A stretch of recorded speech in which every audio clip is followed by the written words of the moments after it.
How's everybody doing? Great to be learning with you on a Sunday night, Yom Rishon. Let's light up the darkness.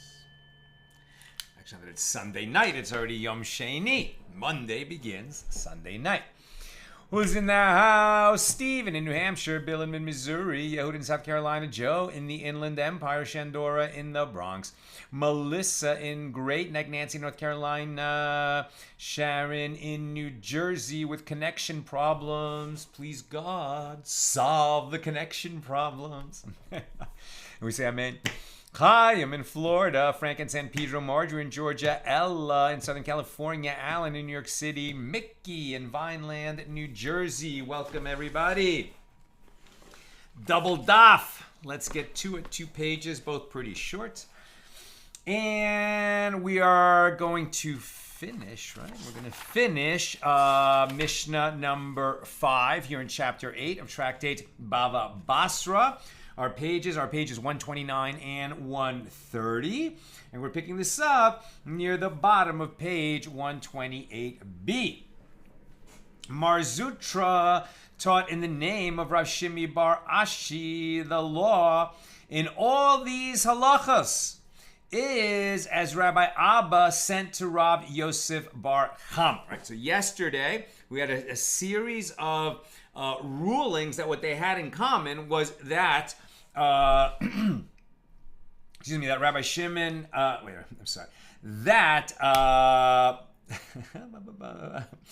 that Rabbi Abba sent them to Rav Yosef bar Cham. I didn't want to get the names wrong. Some were related to inheritance, as we've been talking about in this chapter, and specifically this Mishnah. Others weren't really related to inheritance, but were part of this group of rulings that were sent from Rabbi Abba in Eretz Yisrael to Rav Yosef bar Chama in Bavel, right, in Babylonia, which is part of the Persian Empire.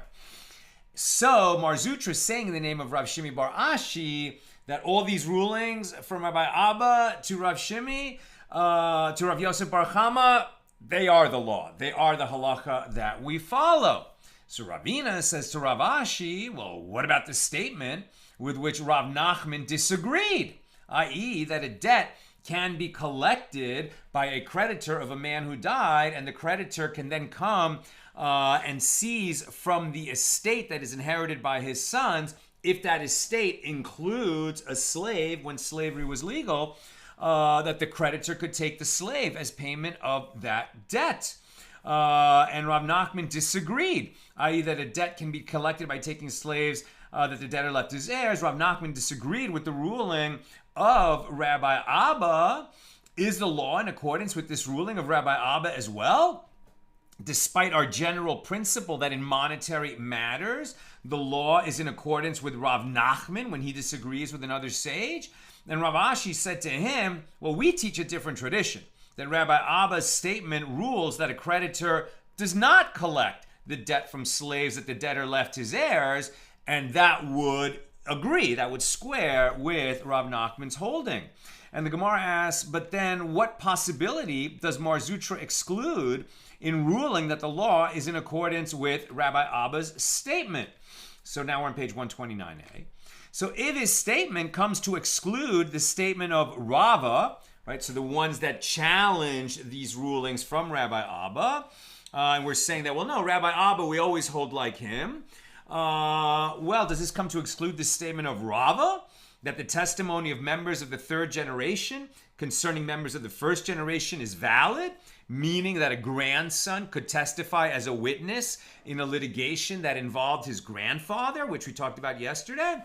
Well, this is difficult, as Rava's statement is not in conflict with Rabbi Abba's statement that the testimony of members of the third generation with regard to members of the second generation is valid. It merely adds to it. In other words, yesterday, what Rabbi Abba said is that a person can't testify in a litigation involving his cousin, but he could testify in a litigation involving the son of his cousin, right? His cousin once removed. So that's what Rabbi Abba said. And then Rava came and said something that was similar, that was related, but was not the same ruling. That a grandson could testify in a case involving his grandfather, or vice versa, the first generation to the third generation in either direction. And so it merely adds to the ruling, it doesn't contradict it. So if it is said, so if this statement that we always follow Rabbi Abba is said to exclude, meaning that to refute the opinion of Mar Bar Rav Ashi, that a grandfather can testify concerning his grandchild, well, this is also difficult, as it has already been established that the law is not in accordance with the opinion of Mar Bar Rav Ashi. And if it is to exclude the rulings of Shmuel and Rav Sheshes and Rav Papa, that a person who became blind, this is what we were talking about at the end of yesterday, that a person who became blind can testify about what he saw before he became blind, even though when he comes to court he is blind, and we said that's not the law. Well, this too is difficult, as their rulings were refuted, not based on Rabbi Abba's ruling, but based on another Baraisa that we brought down. So the Gemara explains, rather, Mar Zutra's statement is said to exclude the statement of Rabbi Yochanan, that one cannot testify that a specific one of his sons is his firstborn, and to exclude the strong objection of Mar Bar Rav Ashi to the statement of Rabbi Abba with regard to a case where a debtor admitted to part of a claim and witnesses testified that he repaid the entire debt, and despite Mar Bar Rav Ashi's objection, the law is that the debtor is not liable to take an oath. That really has to do with the law of partial admission to a debt, where we would usually ask the debtor who claims that he paid back part of the debt to take an oath that he paid the part that he paid, and then he is not going to have to pay the rest based on the fact that he has an oath. And there were no other witnesses or evidence. It was just a case of one person's word against another. Again, that was because it was part of a group of rulings, one of which touched on inheritance. Now that's been cleaned up. And now we're going to move forward in our discussion of Mishnah number 5 and the law of inheritance. The Mishnah teaches, with regard to one on his deathbed, who apportions his property orally, granting it to his sons as a gift, and he increased the portion given to one of his sons and reduced the portion given to another son, or he equated the portion of the firstborn to the portion of the other sons, his statement stands. But if he said that they will receive the property not as a gift, but rather as an inheritance, then he has said nothing, meaning we don't listen to his statement. If he wrote in his will, whether at the beginning or in the middle or in the end, that he is granting his sons the property as a gift, his statement stands, right? So we've been talking about this a bunch of times, that the Torah says specifically that the firstborn son, even if he's the son of this wife that the father came to dislike and want to divorce, or he keeps both wives, but he hates the first wife and he loves the second wife. So even so, he can't elevate one of the sons of the later wife, the second wife, the more beloved wife, to the status of firstborn and give that boy the double portion of a firstborn. He cannot do that. He has to give the double portion of the firstborn to the actual firstborn, even though this guy doesn't like that boy's mother. That's what the Torah says. Now, based on that, we learn that a father cannot put in his will language that contradicts explicitly the language of the Torah. So he can't say, I hereby bequeath my property to all my sons equally, and I do not give a double portion, and I do not bequeath, right, as an inheritance, a double portion to my firstborn. If a man says that, we don't listen to him, and his assets get distributed as the Torah requires. But if he says, I give my property to all my sons, equal portions to all of them, then that is how it gets distributed, and the firstborn loses out on a double portion. Why? Because this was the language of gift. And gift, a person can dispose of his assets however he wants. So as long as the language of the transmission of property to the sons is in the language of gift, it's permitted. If he says something using the language of inheritance, which contradicts the Torah, then it's as if he has said nothing. That's the basic principle.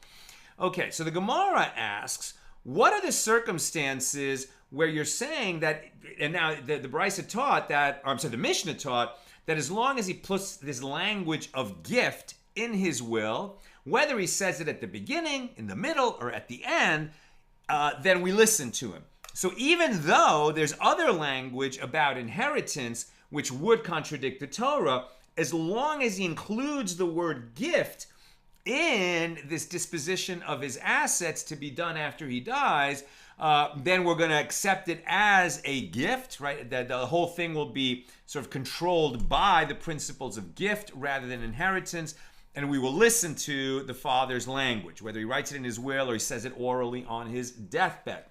So now what the Gemara is going to ask is, what does this mean at the beginning, middle, or end? What are the circumstances where this language of the man, seeking to dispose of his assets after he dies, where it is phrased as a gift at the beginning? And what are the circumstances where it is phrased as a gift in the middle? And what are the circumstances where it is phrased as a gift at the end? So when Rav Dimi came from Eretz Yisrael to Bava, he said that Rabbi Yochanan says that where one on his deathbed instructed, such and such a field will be given to so and so, and he will inherit it. This is a case where it is phrased as a gift at the beginning, right? Because he said, like, my field that abuts the road. So he identifies the specific field, and it's going to be given to Timmy, who maybe is his firstborn or not his firstborn, but he's identified one of his sons, or maybe he's just identified a friend that he wants to give something to. So he says the field that abuts the road will be given to Timmy, and he will inherit it. So there you see the language both of gift and inheritance in the same sentence. So that means that the language of gift came first. This is a case where it is phrased as a gift at the beginning, where he instructed, and he will inherit it, and it will be given to him. So this is a case where it is phrased as a gift at the end. First there was the words of inheritance and the words of gift, but it included the language of gift. And where he instructed, he will inherit it, and it will be given to him, and he will inherit it. This is a case where it is phrased as a gift in the middle. And the law that his statement is valid in all these cases, because he included the language of gift, the law that his statement is valid pertains specifically to a case where the two terms, giving and inheritance, are employed with regard to one person and one field. The field that abuts the road, I'm going to give it to Timmy and he will inherit it. Okay, that qualifies. We're talking about one field. We're talking about one person. He used the language of gift in addition to inheritance. Timmy's going to get that field. But if these terms are employed with regard to one person and two fields, for example, if he says, Reuben will inherit this field and will be given that field, or one field and two people. But if they are employed with regard to one person and two fields, for example, he says Reuben will inherit. If I'm confused. If he says Reuben will inherit this field, I see. Reuben will inherit this field and will be given that field. Here we go. Reuben will inherit the field that abuts the road, and he will be given the field that is at the foot of the hill. Now he's talking about two different fields. One field was expressed in the language of inheritance, and the other field was expressed in the language of gift. Or, if the terms are used with respect to one field and two people, for example, Reuben will inherit half of this field, and Shimon will be given the other half. So we have one field divided by two people, and one is in the language of gift and the other is in the language of inheritance. Then the part that was phrased as inheritance does not take effect because it violates some other, the way the assets should have been disposed of to his heirs. Only the part that is phrased as a gift will take effect, right? So as long as gift and inheritance are pertaining to the same field and the same person, no problem. But if gift is used for one field and inheritance for the other, then the language of inheritance that he violates the Torah, we don't listen to it. Only the language of gift. Or if he's talking about one field, but inheritance for half the field and the language of gift for the other half of the field for two different people, the one that was phrased as inheritance, contradicting what's in the Torah, we set it aside as if he didn't say anything. Rabbi Elazar says, even in a case where the two terms, gift and inheritance, are employed with regard to one person and two fields, or one field and two people, his instruction does take effect, as both terms were employed with regard to the same person or the same field. There was language of inheritance and gift with respect to the same person, or there was language of gift and inheritance with respect to the same field. Close enough. Gift was used with respect to this asset. We're going to listen to the instructions of the man talking. But with regard to two fields and two people, saying that this field will be given to Timmy and that field will be inherited by Reuben. So the gift to Timmy, that works. The inheritance to Reuben, that contradicts the Torah because it shouldn't have been given to him without giving a double portion, etc., to the firstborn.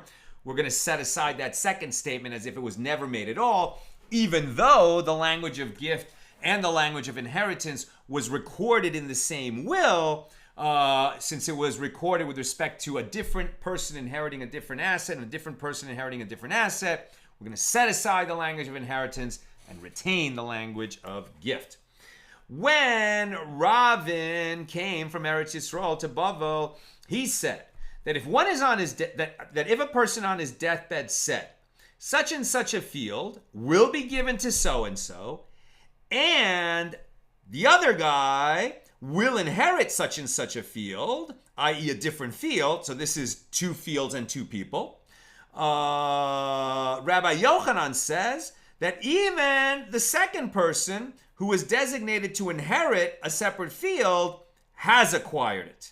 Rabbi Elazar says he has not acquired it. So it sounds like Rabbi Yochanan said that as long as the language of gift was somewhere in the document, somewhere in the will, or somewhere in the series of statements made by a person on his deathbed, as long as he said gift with respect to some of his assets, we're going to listen to all of what he said, even though when he talked about the language of inheritance, it contradicted the way he should have disposed of his assets according to the Torah. We're going to listen to all of it and do it the way he wanted. But Rabbi Elazar says, no, we don't do that because it's two people and two fields. Abaye said to Ravin, well, you have lightened our burden with one statement that you cited, but you have made it difficult for us with the other one. Granted, the contradiction between this statement of Rabbi Elazar that you cited and the previously cited statement of Rabbi Elazar is not difficult. There, in the previously cited statement, Rabbi Elazar said that the directive takes effect with regard to one person and two fields. And here he said that the directive does not take effect with regard to a case of two people and two fields. Beautiful, squares very nicely. But the apparent contradiction between one statement of Rabbi Yochanan and the other statement of Rabbi Yochanan, this is difficult. As Rav Dimi cited in Rabbi Yochanan's name, that his directive takes effect only in a case of one person and one field. And according to your citation in the name of Rabbi Yochanan, it takes effect even in a case of two people and two fields, right? Where one person gets gifted a field and the other person inherits a different field. We're going to allow the whole thing just because the language of gift was in that instrument. And Ravin answered him, Rav Dimi and I are Amoraim, meaning we are later sages of the Talmudic period, and we each have a different tradition with regard to the opinion of Rabbi Yochanan, who was a Tana of the Mishnaic period, more authoritative. So what they're saying is Rabbi Yochanan is always right. We don't trump an opinion of an earlier sage when we're talking about an Amora versus a Tana. But we have a tradition of what Rabbi Yochanan said, and we're not sure what he said, because some of us think Rabbi Yochanan said X, and others of us heard that Rabbi Yochanan said Y. So we're trying to follow Rabbi Yochanan's ruling, but apparently his ruling, somewhere in the transmission, became confused. Ravin continued, and Reish Lakish, who was a contemporary of Rabbi Yochanan, and Reish Lakish says that one has not acquired the field in the case of two people and two fields, unless the giver says, so-and-so and so-and-so will inherit such and such a field and such a field that I have given them as a gift, and they will inherit it. So in other words, the language of gift and inheritance is phrased in such a way that it can apply to both statements. The gift to Timmy of the field by the road and the gift to Reuben of the field by the hill. This dispute between the Amoraim of Eretz Yisrael, the sages of the Gemara, is also the subject of a dispute between the Amoraim of Bava. Right? There were later sages in Eretz Yisrael working under the oppressive Roman rule, and there were later sages in Bava working in the Persian Empire where they had greater freedom. Rav Hamnuna says, the Mishnah taught that when both giving and inheritance, both types of language, are mentioned, one can increase the portion of one of his sons only with regard, right? Because the Torah says all the sons inherit equally and the firstborn gets a double portion. That's how your sons are supposed to inherit. You want to change that? You can do it with the language of gift, but you can't do it with the language of inheritance, right? We keep saying that. So what's going on here? The Mishnah taught that when both giving and inheritance are both mentioned, as the person is trying to bequeath his assets, and they're mentioned with regard to one person and two fields, or one field and two people, it is not effective. And Rav Nachman says, even in a case of one person and two fields, or one field and two people, it is effective. But in a case of two fields and two people, it is not. And Rav Sheshes says, even in a case of two fields and two people, it is effective. Rav Sheshes said, from where do I say this? That even in a case of two fields and two people, right, where one person's, Timmy is going to inherit the field by the road, and Reuben is going to be given the field by the hill. So Reuben should get his field, and Timmy should not get his. But if they're all said in the same document or at the same time, Rav Sheshes said, yeah, Timmy's going to get it also. Why? Rav Sheshes says, from where do I say this? As it is taught in a Baraisa, the Tosefta tractate Kesuvos 6:10, if a person on his deathbed or one who is going overseas says to his children's steward, give a shekel to my children every week for their needs. And this is a situation where, based on their actual needs, the children are fit for the steward to give them a sela, which is 2 shekels. So he gives them a sela. He gives them 2 shekels, a larger amount than what the father said. Why? Because when the father mentioned a shekel per week, he presumably meant that the children should be given a sum in accordance with their actual requirements, not that specific amount. He was saying give them what they need. He said a shekel, but he meant give them what they need. But if the father said give them only a shekel per week, then the steward gives them only a shekel and no more. And if the father said, if my children die, others will inherit their portion in their stead, then regardless of whether he said give them a shekel or whether he said do not give them more than a shekel, the court gives his children only a shekel per week so as not to reduce the share of those others who are meant to inherit after the child dies, if he dies. As their father clearly stated that he wishes to give his children only a specific stipend and that he intends to leave the bulk of his property to someone else. So there we see that the father can assign his property to someone other than his sons. And we're using the language of give. Give my son a shekel per week, and then give the rest to others if he dies. Now we're on page 129b. Rav Sheshes concludes, and isn't the case here like a case of 2 fields and 2 people, as the father gave part of his property to his sons as a gift, and the rest to others as an inheritance. But it is taught that the others acquire the property, although he employed only the terminology of inheritance concerning them, right? Because he said, give my sons a shekel per week, and when they die, somebody else will inherit my estate. So give to my sons, someone else will inherit, and we follow that language of give to the sons this temporary stipend, and then when they die, somebody else inherits the bulk of the estate. So it sounds like we would follow in the case of one person in one field and another person in another field, where there's giving here and inheritance there. We're going to follow all of it. Rav Sheshes raised the objection, and then he resolved it.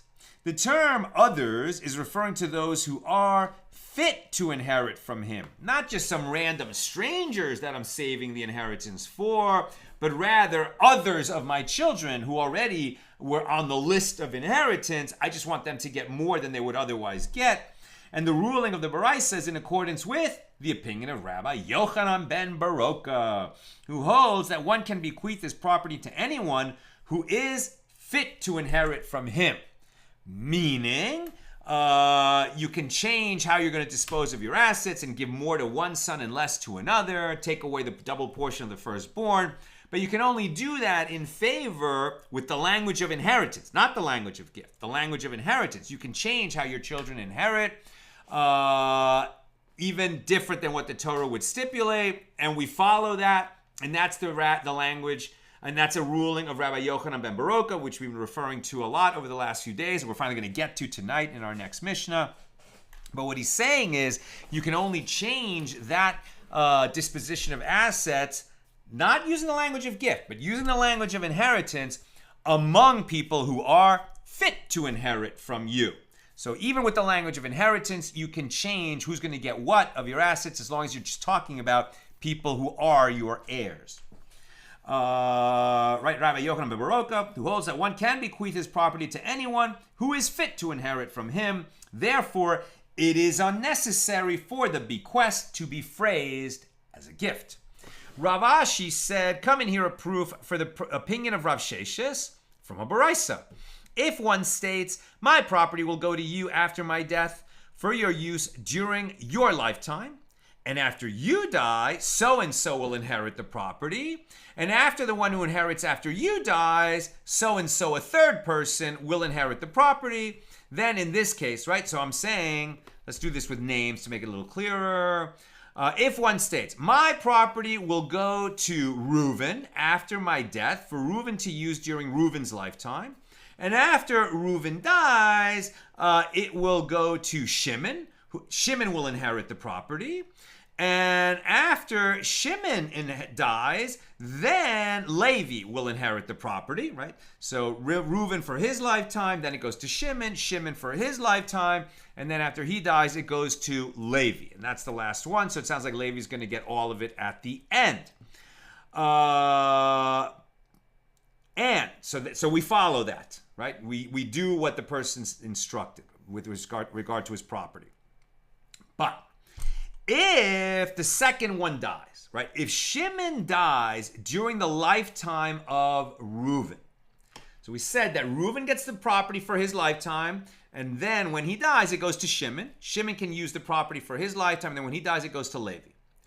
What happens if while Reuven has the property, Shimon dies? Then when Reuven dies, does it go to Levi? Answer, no.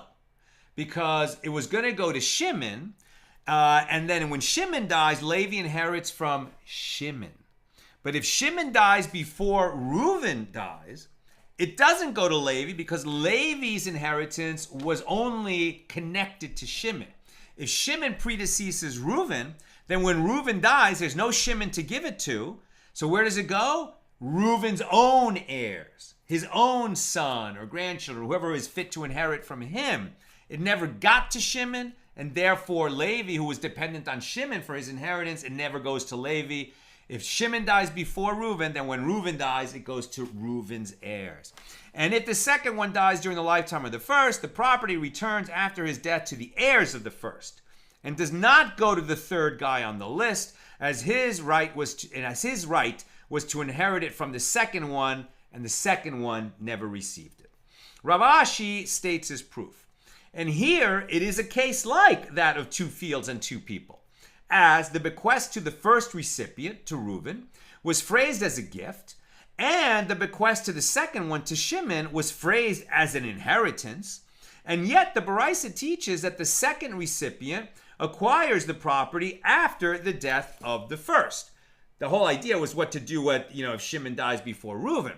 But if Shimon outlives Reuven, then Shimon will inherit, even though there was language of gift for Reuven and language of inheritance for Shimon, and we're going to follow both. So it's like 2 fields and 2 people.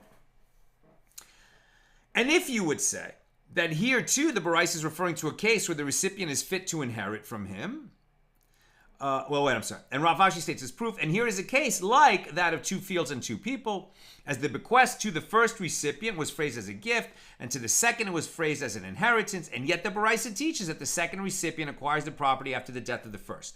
And if you would say that here too the Baraisa is referring to a case where the recipient is fit to inherit from him, and it is in accordance with the opinion of Rabbi Yochanan ben Baroka, well, if so, why does it state that when the second one dies, the third acquires it?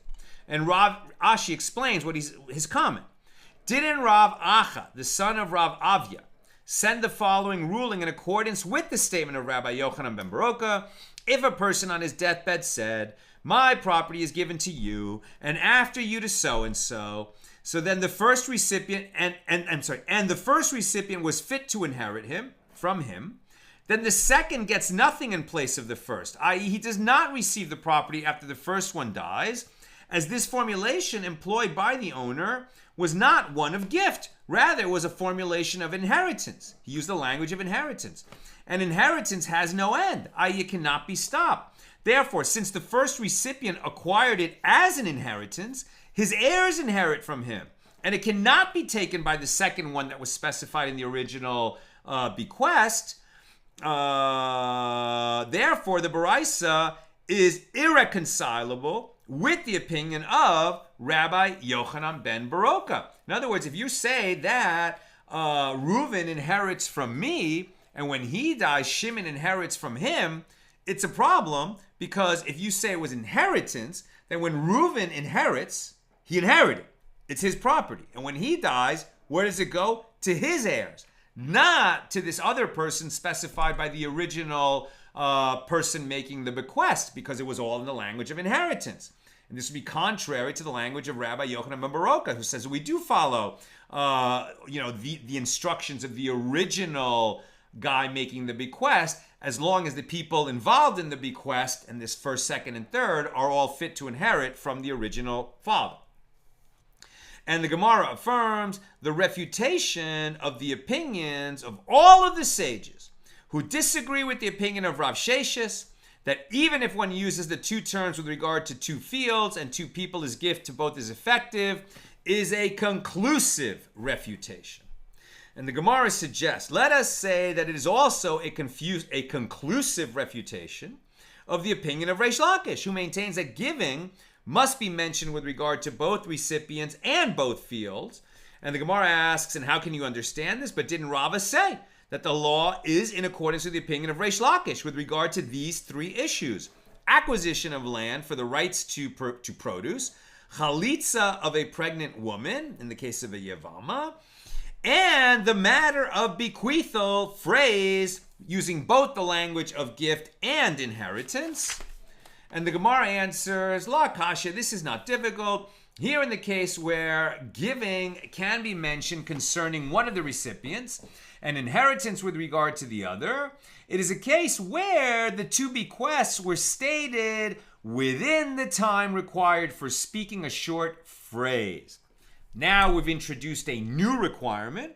So not only, you have to use the language of giving somewhere in this bequest.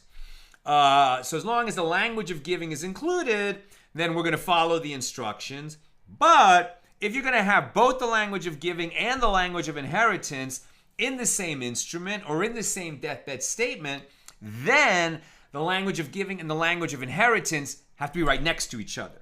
You can't say, I'm going to give this field to Reuven, and I'm going to give my car to Tom, and I'm going to give my golf clubs to Jimmy, and my field that's at the foot of the hill is going to be inherited by Shimon, right?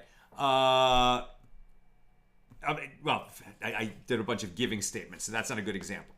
I'm going to give the field by the road to Reuven, and please bring my lunch today. I'm getting very hungry and I'm losing my energy, and I want to make sure that I can concentrate while I'm disposing of my assets. And the field by the hill is going to be inherited by Levi. Now there was a break in the action between the language of giving and the language of inheritance. They're not part of the same set of statements because they're separated in time. And they said that they have to be close enough, like that, just a short phrase like greetings to you, my teacher, is as far apart as the language of giving and the language of inheritance can be. And if they're separated by more than that, then the language of giving does not act as a correction for the misstated language of inheritance, and the language of inheritance, which contradicts how the assets should be disposed of according to Torah, we disregard that statement entirely. There, in the case where Reish Lakish maintains that giving must be mentioned with regard to both people for it to take effect, it is a case where the final part of the statement, where he said, and they will inherit it, was after the time required for speaking a short phrase, and therefore we set that statement aside. And the law is that the legal status of any statement interrupted or retracted within the time required for speaking a short phrase is like that of continuous speech. In other words, if I say I'm going to give it to Timmy, and Reuven is going to inherit, those are continuous statements. And the reason they're that is because we already have a principle that I can say like this: okay, I'm going to give this field to Reuven. No. I meant Shimon. Right? That retraction works because the retraction of the gift to Reuven was stated very close in time to when he said it. I'm going to give it to Reuven. No. I mean, I'm going to give it to Shimon. That works. But, very interesting, this is the law in all cases apart from idol worship. As one who accepts an idol as his God is liable to receive court-imposed capital punishment, even if he retracts his statement within the time required for speaking a short phrase, and also for betrothal. As if a man betroths a woman and retracts the betrothal within the same time required for speaking, his retraction is not effective, right? I hereby betroth you to me as my wife. No, I didn't mean that. I was just kidding. They're betrothed, right? Even though his retraction is spoken right after the language of betrothal, too late. You can't retract that. Now you're going to need a divorce to undo that betrothal. And likewise, if he makes a statement of idolatry, God forbid accepting an idol as his God, then even if he retracts it immediately, he has committed that sin, and he's going to be liable for, if he did not on purpose, he's going to have to bring a sin offering. If he did it on purpose, he's going to have a lot to atone for. And that concludes our discussion of Mishnah number 5 here in chapter 8. Now we're on page 130a, and we're going to start Mishnah number 6. And here is that ruling of Rabbi Yochanan ben Baroka that we've been referring to for, seems like weeks. Finally we get to it. So often in the Talmud it's like that. We keep referring to a ruling, but it's further in the volume, and then we finally get to it. Mishnah number 6 of chapter 8. In a case of one who says, so-and-so will inherit from me, in a case where there is a daughter, or in other words, I'm going to give my assets to some third party who's not related to me, even though I have a daughter, so essentially disinheriting the daughter. Or if he says, my daughter will inherit from me in a case where there is a son, because in a patriarchal system, you can't, the son inherits, the daughter doesn't. The son has an obligation to sustain the daughter, but the son inherits from the father. So to say that my daughter will inherit rather than my son contradicts the Torah.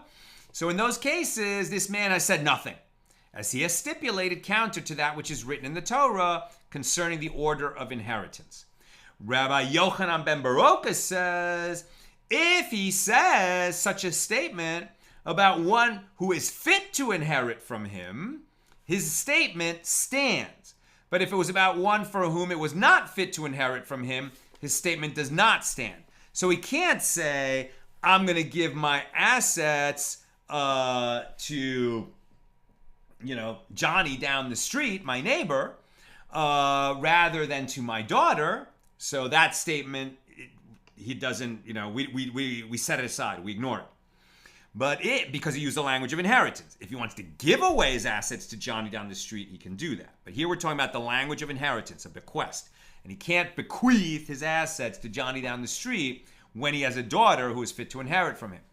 But if he has a son and a daughter who are both fit to inherit, and he says, I hereby bequeath my property to the daughter, then that statement would stand. Right, even though it's counter to the Torah, and now we're going to see why. Now the Gemara.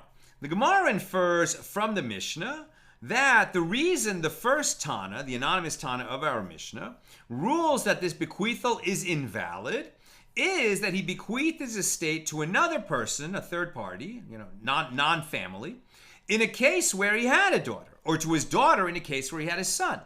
But if he bequeathed his entire estate to one son among his other sons, or to one daughter among his other daughters, his statement stands. And the Gemara questions this inference. Say the latter clause of the Mishnah that Rabbi Yochanan ben Baroka says that if he said this about one fit to inherit from him, his statement stands. Well, then this is identical to the opinion of the first Tana. What information does this statement of Rabbi Yochanan ben Baroka add? With regard to what case does Rabbi Yochanan ben Baroka disagree with the anonymous Tana that opened our Mishnah? And the Gemara continues, and if you would say that Rabbi Yochanan ben Baroka is saying that one's statement stands, even in a case where he bequeathed his estate to Johnny down the street, to another, where he had a daughter, or to a daughter where he had a son, as although he bequeathed it to one who is not currently his heir, the beneficiary would be fit to inherit from him if the current heirs die, and this would be contrary to the opinion of the first Tana. Well, this is difficult. In other words, if you're saying, well, like his daughter's not fit to inherit from him if he has a son, but if the son predeceases him, leaving only the daughter, then she would be fit to inherit. And isn't it taught in a baraisa that Rabbi Yishmael, the son of Rabbi Yochanan ben Baroka, says, my father and the rabbis do not disagree about a case where one bequeathed his estate to another person, where he had a daughter or to a daughter where he had a son. In a case such as this, my father concedes that he has said nothing. Rabbi Yishmael continues, so with regard to what case do they disagree? They disagree with regard to a case where he bequeathed his entire estate to one son among his other sons, or to one daughter among his other daughters. As my father says that the son or daughter inherits the entire estate, and the rabbis who disagree with Rabbi Yochanan ben Baroka say that he does not inherit it. This ends up being a case where it was one sage versus a majority, and we follow the one, Rabbi Yochanan ben Baroka. Now the Gemara explains, if you wish, say that from the fact that Rabbi Yishmael is saying that they did not disagree about a case where one bequeathed his estate to another, where he had a daughter, or to a daughter where he had a son, by inference, the first Tana of that Baraisa to whom he was responding holds that they did disagree in this case. And if you wish, say instead that the entire Mishnah is stating the opinion of Rabbi Yochanan ben Baroka, and the Mishnah is incomplete. And this is what it is teaching. With regard to one who says, so-and-so will inherit from me in a case where there is a daughter, right? Meaning so he's going to bequeath to someone who is not his child, even though he has a daughter. Or he says he's going to bequeath to his daughter, even in a case where he has a son. So he has said nothing. But if he bequeath his property to one son among his other sons, or one daughter among his other daughters, then if he said that the son or daughter will inherit all his property, his statement stands. As Rabbi Yochanan ben Baroka says, if he said this about one fit to inherit him, that he should inherit all his property, his statement stands. So in other words, a father has the right to say that even though the Torah says, all your sons inherit equally, but the firstborn gets a double portion, according to Rabbi Yochanan ben Baroka, a person can say, I have, 5 sons, and the middle son, the third son, gets all my property, will inherit all my property. So according to this, since that third son is fit to inherit among the other sons, if the father says, I want to give all my property to him, even, not give, you have to be more precise.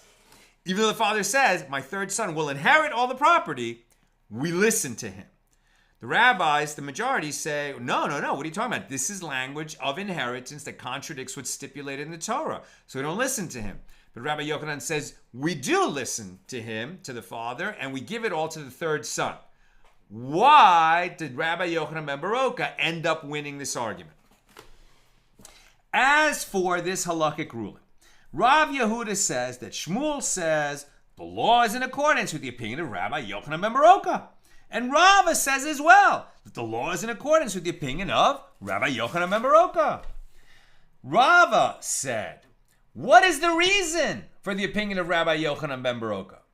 The verse states, Deuteronomy 21:16, then it shall be in the day that he causes his sons to inherit, which is interpreted to mean that the Torah gave the father permission to bequeath his estate to whomever he wishes among his sons.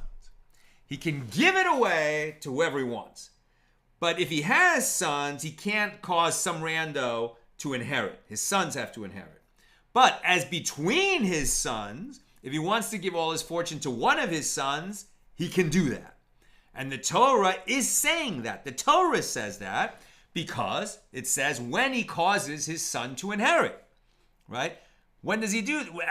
The sons inherit when he dies, no matter what.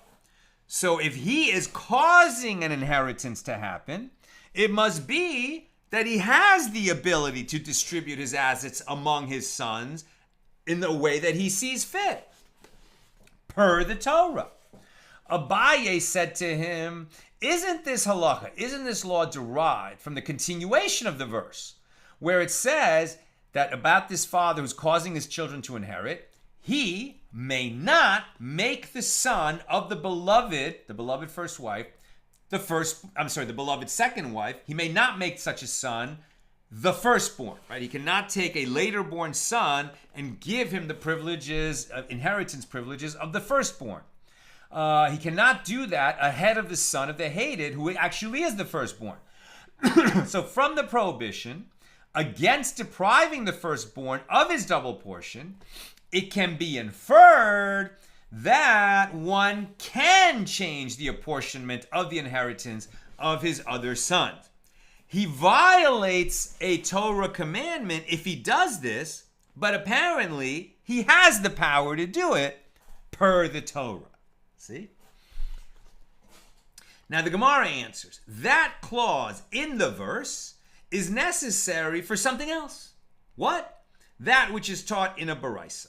Abba Hanan says in the name of Rabbi Eliezer, why must the verse state, he may not make the son of the beloved the firstborn?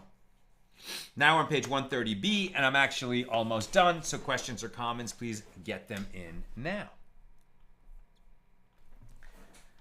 Abba Hanan explains, it is necessary because it is stated previously in the verse, then it shall be in the day that he causes his sons to inherit. As one might have thought, could this not be derived through a Kal V'chomer inference as follows? And if, with regard to an ordinary son, who is not a firstborn, whose power is enhanced, in that he takes in inheritance the property due to the deceased, just as he does the property that the deceased possessed at the time he died, and nevertheless the Torah gave the father permission to bequeath his estate to whichever of his sons he wishes, depriving his other sons of their portions, then with regard to a firstborn whose power is diminished in that he does not take a double portion of the property due his father, as he would the property that the deceased possessed at the time of his death, is it not clear all the more so that his father can deprive him of the double portion that he receives as a firstborn?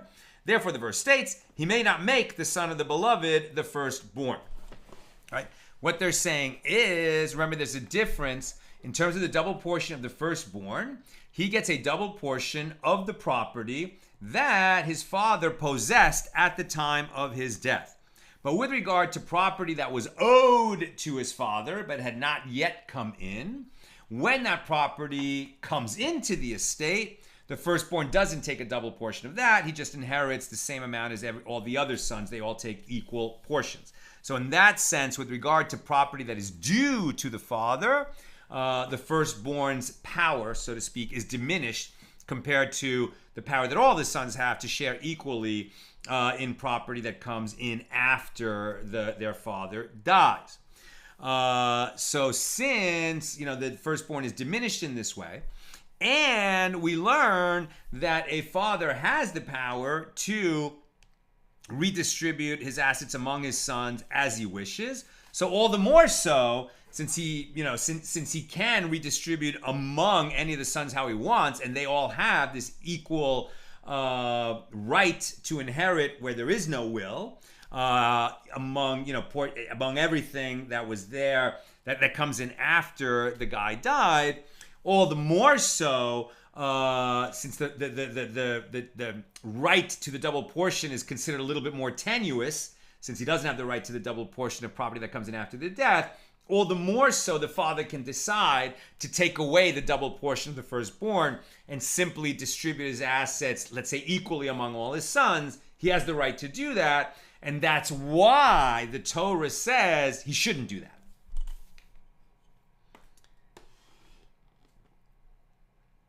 And Abba Hanan continues, and let the verse state only the prohibition of he may not make the son of the beloved the firstborn. Why must the verse then state, and then it shall be in the day that he causes his sons to inherit? Why this language, seemingly superfluous in the Torah? It is necessary because one might have thought, could this not be derived through a Kal V'chomer inference as follows?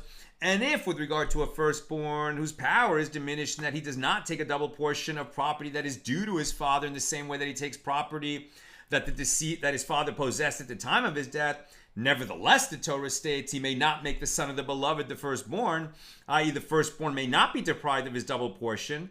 Then, with regard to an ordinary son whose power is enhanced in that he takes in inheritance the property that was due to his father, just as he does the property that his father already possessed at the time of his death, is it not clear all the more so that his father cannot deprive him of his portion of the inheritance?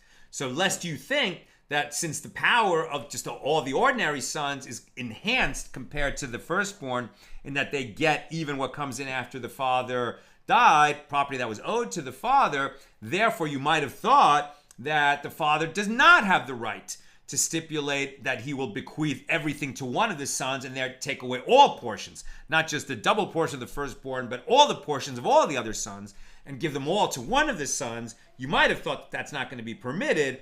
Therefore, the verse states, then it shall be in the day that he causes his sons to inherit, indicating that the Torah gave the father permission to bequeath his estate to whichever of his sons he wishes, as long as he's bequeathing it to somebody who is fit to inherit, not random Johnny down the street.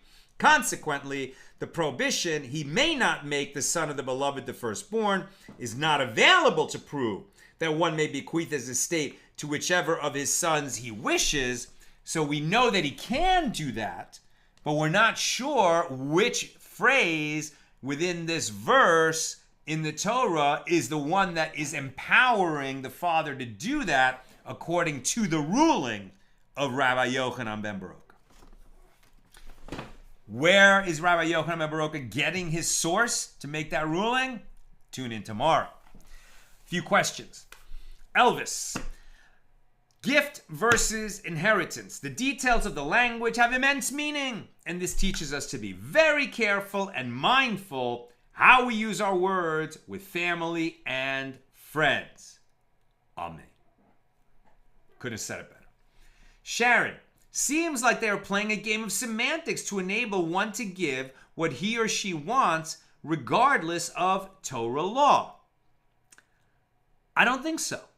I think what they're saying is the Torah is, and we've seen this in other places, the Torah in certain places makes a ruling and we follow it no matter what.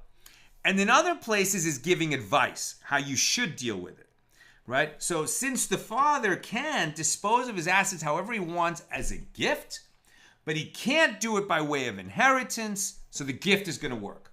Now the question is, but the Torah does seem to be pretty specific about you can't take away the double portion of the firstborn when you're creating a language of inheritance.